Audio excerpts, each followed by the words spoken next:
নমস্কার সকলকে।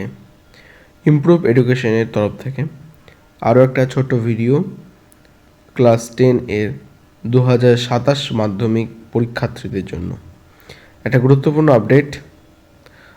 অনেকের একটা আশঙ্কা থাকে যে তার বয়স হয়েছে কিনা মাধ্যমিক দেওয়ার জন্য।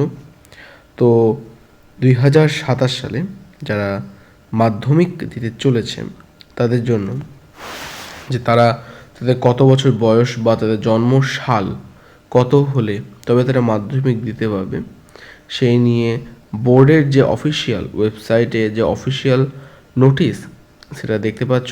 তোমরা চাইলে এটা পড়ে নিতে পারো, বাট আমি শর্ট ফর্ম যদি বলে দিই তাহলে যাদের জন্ম 31শে অক্টোবর 2012 এর মধ্যে তারা 2027 মাধ্যমিকে পরীক্ষার্থী অ্যাপিয়ার হবে। এটা তোমরা ইতিমধ্যেই ক্লাস 9-এ বেশিরভাগই জেনে গেছো, কারণ ক্লাস 9-এই প্রধানত রেজিস্ট্রেশনটা আমাদের হয়ে থাকে। তো তখনই বয়সের হিসাব নিকাশ মেনলি হয়ে থাকে। বাট আমি তাও একবার বলে দিলাম, যাদের বয়স বা তাদের যাদের জন্ম সাল 2012-র 31শে অক্টোবরের আগে তারাই মাধ্যমিক 27-এ অ্যাপিয়ার হবে। তারপরে ধরো কারোর জন্ম নভেম্বরে 2012-তে, সেক্ষেত্রে কিন্তু তারা মাধ্যমিক 2027 দিতে পারবে না, তারা মাধ্যমিক 2028 দেবে।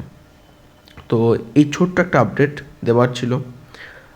আর আমাদের সকলে বেশিরভাগ জানো 2027 মাধ্যমিকের জন্য সায়েন্সের ক্লাস অলরেডি 3-4টে আপলোড হয়ে গেছে, আরও ক্লাস আসবে। আমরা সমস্ত সায়েন্সের বিষয়ের প্রত্যেকটা চ্যাপ্টারকে ধরে ধরে করাবো, তার ইম্পর্টেন্ট কোয়েশ্চেন্স করাবো, সেখান থেকে প্রয়োজনীয় এমসিকিউস করাবো, এবং মাধ্যমিকের আগে অর্থাৎ টেস্ট পরীক্ষার পরে বা আগে আমরা বিভিন্ন রকমের টেস্ট নেব। তো তোমরা যদি সেগুলো জয়েন করতে চাও কোনো টাকা লাগবে না, পুরোপুরি ফ্রি অফ কস্ট ইউটিউবে তোমরা পাবে।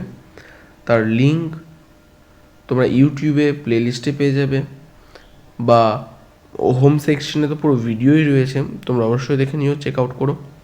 তো আজকে এটুকুই। আর এরকম শর্টস ইম্পর্টেন্ট ইনফরমেটিভ ভিডিও এই চ্যানেলে দেখার জন্য অবশ্যই চ্যানেলটাকে সাবস্ক্রাইব করো। Thank you from improve education.